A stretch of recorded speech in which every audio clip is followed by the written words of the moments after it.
नमस्कार। ग्रामीण महिला विद्यापीठ के यूट्यूब चैनल GMV एकलव्य पर आप सभी का स्वागत है। कक्षा 12 विषय भूगोल पार्ट 2 विश्व की प्रमुख जनजातियां। पिछले वीडियो में हम विश्व की प्रमुख जनजातियों के बारे में अध्ययन कर रहे थे और विश्व की प्रमुख जनजातियों का अध्ययन करते हुए हम एस्किमो जनजाति के बारे में पढ़ रहे थे कि एस्किमो जनजाति जो है किस तरह से अपना जीवन यापन करते हैं। मुख्य रूप से एस्किमो जनजाति के व्यक्ति आखेट या शिकार द्वारा अपना जीवन यापन करते हैं। आखेट ये जो है अलग अलग ऋतुओं में अलग अलग प्रकार से करते हैं। इसमें हम शीतकालीन आखेट की विधियों के बारे में पिछले वीडियो में पढ़ चुके हैं। आज हम एस्किमो जनजाति द्वारा बसंत काल के समय किए जाने वाले आखेट के बारे में अध्ययन करेंगे। एस्किमो जनजाति के व्यक्ति बसंत काल के समय जो आखेट करते हैं, बसंतकालीन आखेट को उतोक कहते हैं। बसंतकालीन आखेट को उतोक कहा जाता है। जिस प्रकार हमने पढ़ा कि एस्किमो जनजाति के लोग शीतकाल के समय दो तरीकों से जो है आखेट करते थे। पहली विधि मऊपाक थी, दूसरी विधि इतुरपाक थी। इसी तरीके से बसंत काल के समय एस्किमो जनजाति के व्यक्ति जो आखेट करते हैं उसे उतोक कहते हैं।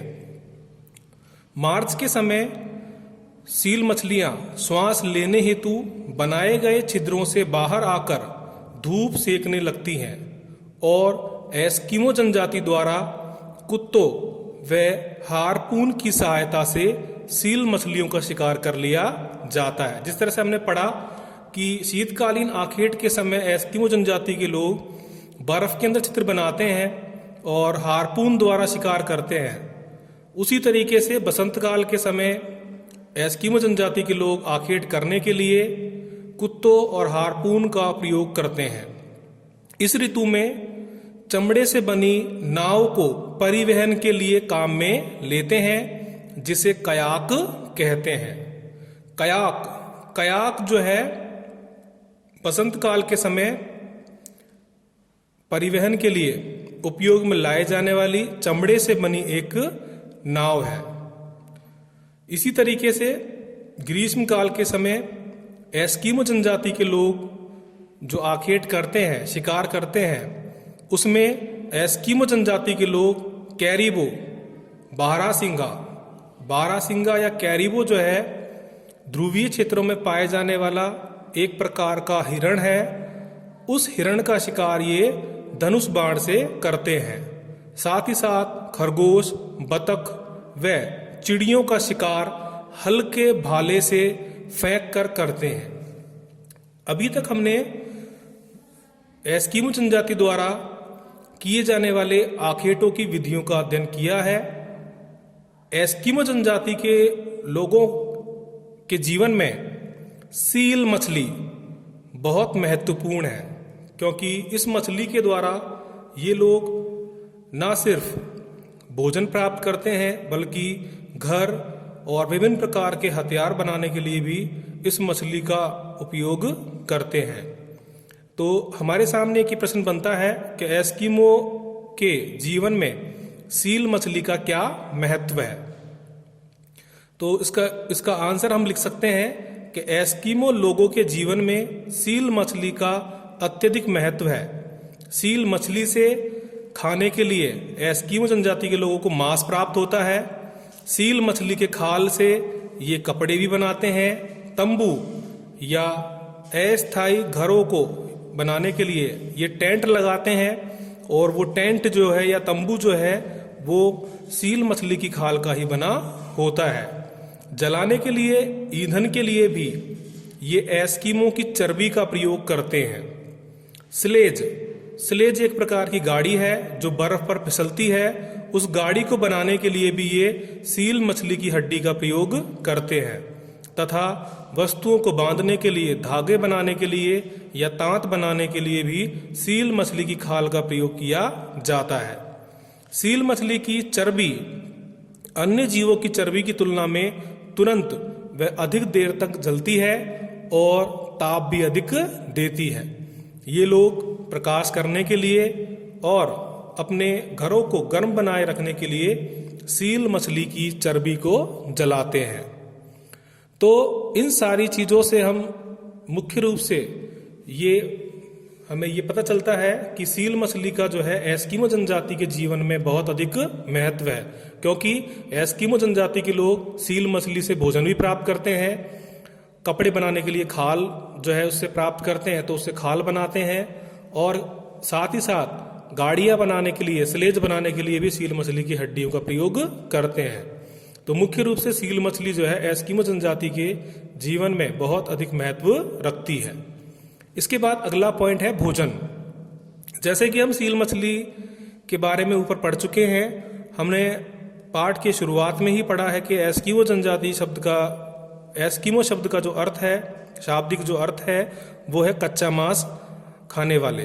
तो एस्किमो जनजाति के जीवन में इनका मुख्य भोजन जो है वो मांस है। ये लोग कच्चा मांस खाते हैं।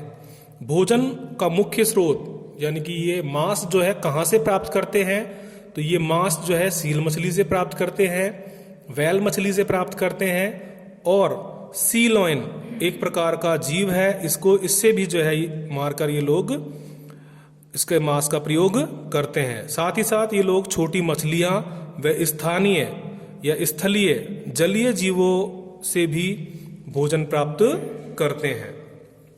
आगे पढ़ते हुए हम एस्किमो जनजाति के वस्त्रों के बारे में अध्ययन करेंगे। एस्किमो के वस्त्र मुख्यतः कैरिबो के खाल से बने होते हैं।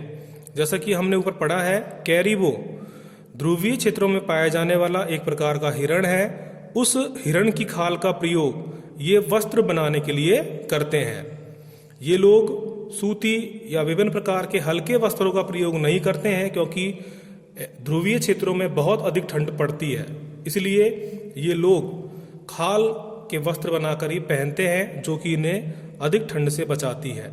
यह सील मछली की खाल से अधिक गर्म और हल्के होते हैं। सील मछली की खाल का प्रयोग ये केवल टेंट बनाने के लिए और धागे वगैरह बनाने के लिए या रस्सियां वगैरह बनाने के लिए प्रयोग करते हैं। सील मछली की खाल से ये लोग वस्त्र नहीं बनाते हैं, ये लोग कैरिबो की खाल से वस्त्र बनाते हैं। ध्रुवीय भालू के समूर से भी वस्त्र बनाए जाते हैं। ध्रुवीय भालू एक प्रकार का ध्रुवीय क्षेत्रों में पाया जाने वाला भालू है। इस भालू की खाल से भी ये लोग जो है गर्म कपड़े बनाते हैं। स्त्री व पुरुष दोनों के वस्त्र एक ही समान होते हैं।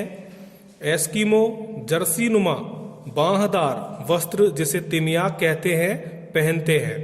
एस्किमो जनजाति के लोग मुख्य रूप से एक जर्सी नुमा बांहदार यानी कि जिसमें आस्तीन होती है, ऐसा एक जर्सी नुमा वस्त्र पहनते हैं, जिसे एस्किमो लोग जो है तिमियाक कहते हैं। मुख्य रूप से ये तिमियाक पहनते हैं। तिमियाक वस्त्र के ऊपर एस्किमो जनजाति के व्यक्ति एक अन्य कपड़ा पहनते हैं, जिसे ऊनो हॉक कहते हैं। सील की खाल से बने जूतों को कार्मिक या मकलुक्स कहते हैं। इस तरह से ये लोग वस्त्र और विभिन्न प्रकार के जूते वगैरह जो है जानवरों की खाल से ही, सील मछली की खाल से और कैरिबो की खाल से ही जो है बनाते हैं। इसमें कई छोटे छोटे प्रश्न हमारे सामने बनते हैं कि तिमियाक का क्या अर्थ है। तो हमें याद रखना है, तिमियाक एस्किमो जनजाति द्वारा पहने जाने वाले जर्सी नुमा बांहदार वस्त्र हैं, जिन्हें एस्किमो जनजाति के लोग पहनते हैं। इसी तरीके से छोटा क्वेश्चन एक ये बनता है, ऊन हॉक से आप क्या समझते हैं। तो तिमियाक के ऊपर पहने जाने वाले कपड़े को ऊन हॉक कहते हैं। सील की खाल से बने जूतों को कार्मिक या मकलुक्स कहते हैं। तो एक छोटा क्वेश्चन ये बनता है कि कार्मिक या मकलुक्स से आप क्या समझते हैं। तो उसका आंसर हमें याद रखना है कि सील मछली की खाल से जो जूते बनाए जाते हैं उन्हें कार्मिक या मकलुक्स कहते हैं। इसी तरीके से आगे बढ़ते हुए हम अगला पॉइंट जो पढ़ेंगे वो निवास गृह पढ़ेंगे कि सील मछली का प्रयोग करते हुए ये लोग किन किन प्रकार के निवासों या घरों के अंदर रहते हैं। इनके मकान बर्फ, पत्थर, हड्डियों तथा खालों से बने होते हैं। एस्किमो जनजाति के लोग मुख्य रूप से बर्फ, पत्थर और हड्डियों से तथा खालों से बने वस्त्रों के अंतर्गत रहते हैं। शीतकाल में बर्फ के गुंबद के आकार के मकान बनाए जाते हैं जिन्हें इग्लू कहते हैं। ये लोग शीतकाल के समय बर्फ से घर बनाते हैं और इन घरों का आकार जो है गुंबद के समान होता है। इन बर्फ से बने गुंबद के समान घरों को जो है इग्लू कहा जाता है। इग्लू में प्रवेश करने तथा बाहर निकलने के लिए एक ही द्वार होता है जिसमें लेटकर ये लोग प्रवेश करते हैं। इग्लू, एक प्रश्न हमारे सामने ये भी बनता है कि इग्लू से आप क्या समझते हैं। तो हमें याद रखना है कि इग्लू एस्किमो जनजाति द्वारा शीतकाल में बर्फ से बनाए गुंबद के आकार के मकान होते हैं जिनको ये सर्दी में रहने के लिए प्रयोग करते हैं।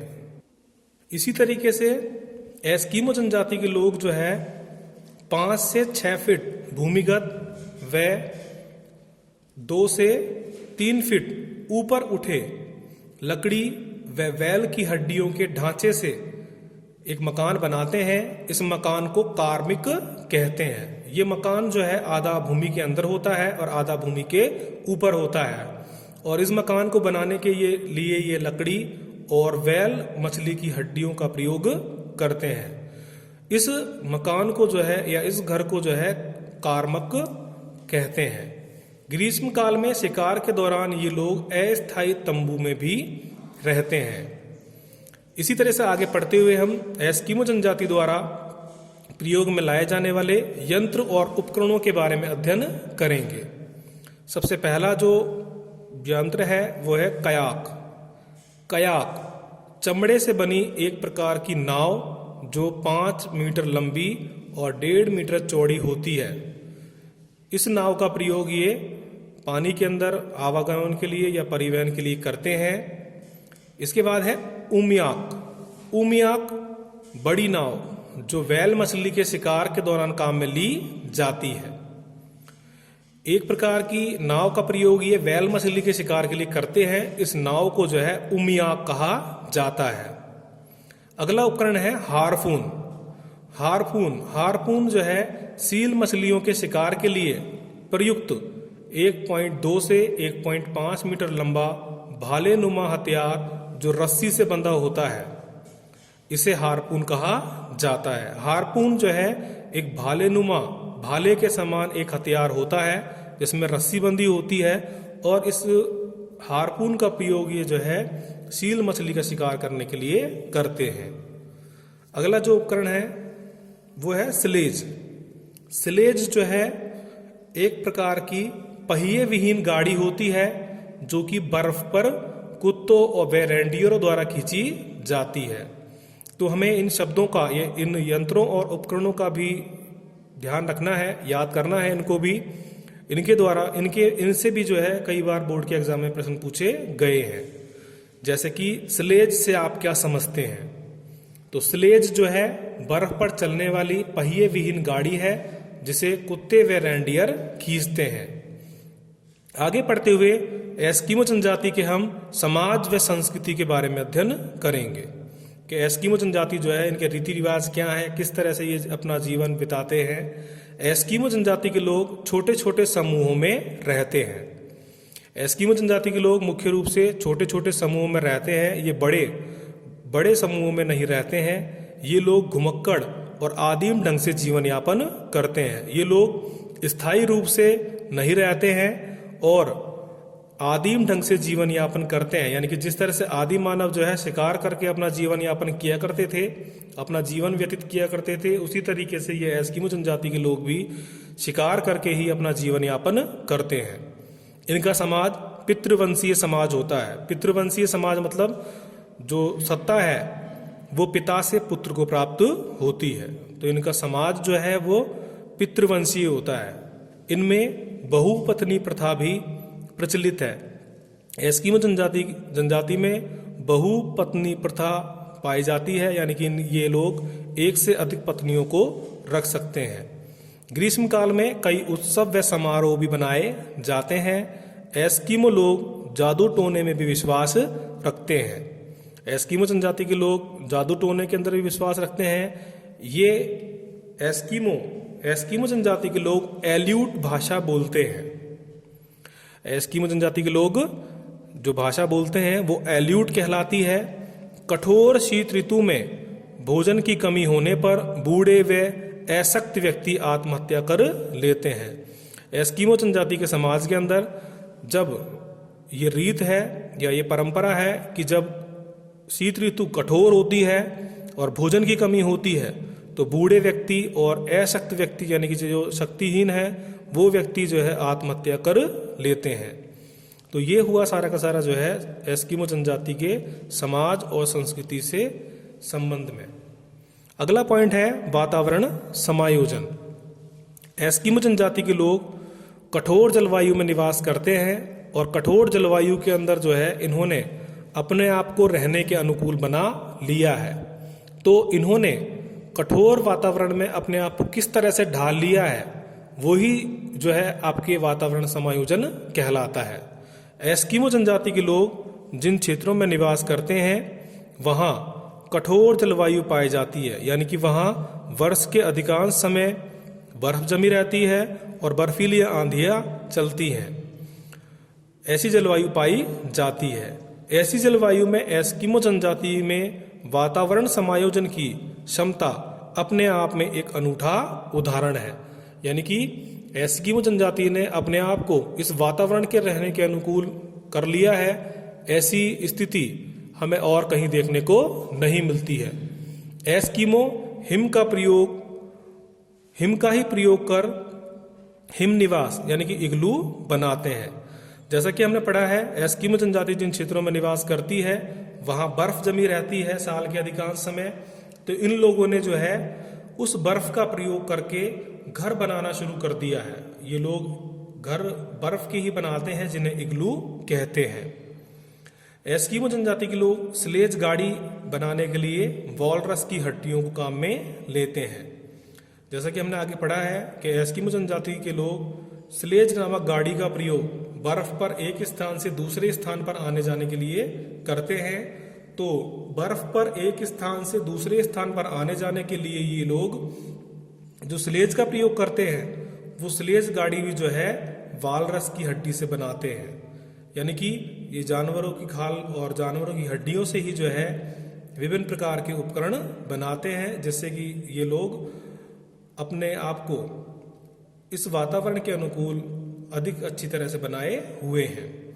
हिम झंझाओं यानी कि बर्फ की आंधियों तथा हिम पर सूर्य की किरणों के पड़ने से होने वाली चमक से आंखों को बचाने के लिए आंख कवच का प्रयोग करते हैं। यानी कि बर्फ की आंधियां जब चलती हैं तो उस बर्फ की आंधी के अंदर अगर हम जा रहे हैं तो सामान्य आंखों से अगर हम उस बर्फ की आंधी में जाएंगे तो हमारी आंखें जो है वो जम भी सकती हैं।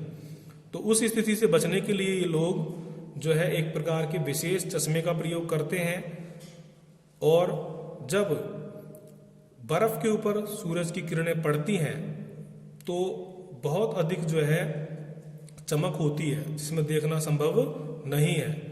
ये लोग जो है एक विशेष प्रकार के चश्मे का प्रयोग बर्फ पर चलने के लिए बर्फ पर एक स्थान से दूसरे स्थान पर आने जाने के लिए करते हैं, जिससे कि ये लोग जो है आसानी से उस बर्फ के ऊपर देख सकें। अगला पॉइंट है आधुनिक संस्कृति से संपर्क। जैसा कि हमने पढ़ा है एस्किमो जनजाति के लोग सामान्य शहरों से बिल्कुल अलग थलग दूर स्थानों पर निवास करते हैं। इनकी अपनी अलग परंपराएं हैं, अपने जीवन जीने का ढंग है। लेकिन आज के समय में एस्किमो जनजाति के लोगों का संपर्क जो है शहरों से हो गया है और ये लोग जो है शहरों से संपर्क में आने के बाद अपनी परंपराओं और अपने रीति रिवाजों को परिवर्तित करते जा रहे हैं। तो आगे हम यही पढ़ेंगे कि एस्किमो जनजाति के लोग किन संस्कृतियों के संपर्क में आए हैं और उन संस्कृतियों के संपर्क में आने पर इनमें किस तरह के बदलाव आए हैं। एकाकी ध्रुवीय प्रदेशों में निवास करने वाली एस्किमो जनजाति 1960 के बाद यूरोपियन व अमेरिकी लोगों के संपर्क में आए। इन लोगों के संपर्क में आने के बाद अब ये लोग परंपरागत हथियारों के स्थान पर आधुनिक हथियारों का प्रयोग करने लगे हैं। पहले ये लोग जानवरों की हड्डियों से बने हथियारों का प्रयोग करते थे, लेकिन जब इनका संपर्क आधुनिक संस्कृति से हो गया है तो ये लोग बंदूक का प्रयोग भी जो है जानवरों के शिकार के लिए करने लगे हैं। कयाक के स्थान पर मोटर चलित नाव व स्लेज के स्थान पर स्नो स्कूटर का प्रयोग बढ़ा है। यानी कि पहले जानवरों की चमड़े की खाल से बनी हुई नाव का प्रयोग ये लोग करते थे, लेकिन जब इनका संपर्क आधुनिक संस्कृति से हुआ है तो ये लोग मोटर चलित नाव का प्रयोग करते हैं। और स्लेज के स्थान पर स्नो स्कूटर यानी कि बर्फ में चलने वाली स्कूटर या मोटर गाड़ियों का प्रयोग भी ये लोग करने लगे हैं। पारंपरिक वातावरण का रूपांतरण तीव्र गति से होने लगा है, यानी कि इनकी परंपराओं का जो है तेजी से इनकी परंपराएं जो है वो तेजी से बदलती जा रही हैं। फर, समूर आदि के व्यापार से, मुद्रा मिलने से उनके पहनावे और रहन सहन की विधियों में भी बदलाव आए हैं। ध्रुवीय क्षेत्रों में कुछ वस्तुएं पाई जाती हैं, उन वस्तुओं को ये बेचने लगे हैं और उन वस्तुओं को बेचने से इन लोगों को मुद्रा प्राप्त हो रही है और जिससे इनके पहनावे और रहन सहन की विधियों में बदलाव आ रहा है।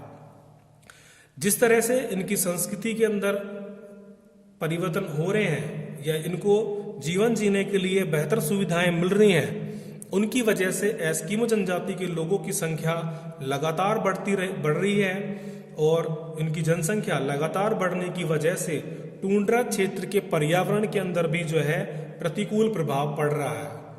और अगर इन एस्किमो जनजाति के लोगों की जनसंख्या इसी तरह से अगर लगातार बढ़ती रही तो एक समय ऐसा आएगा कि हम केवल एस्किमो जनजाति के बारे में इतिहास में ही पढ़ेंगे कि इस तरह की जनजाति भी हुआ करती थी।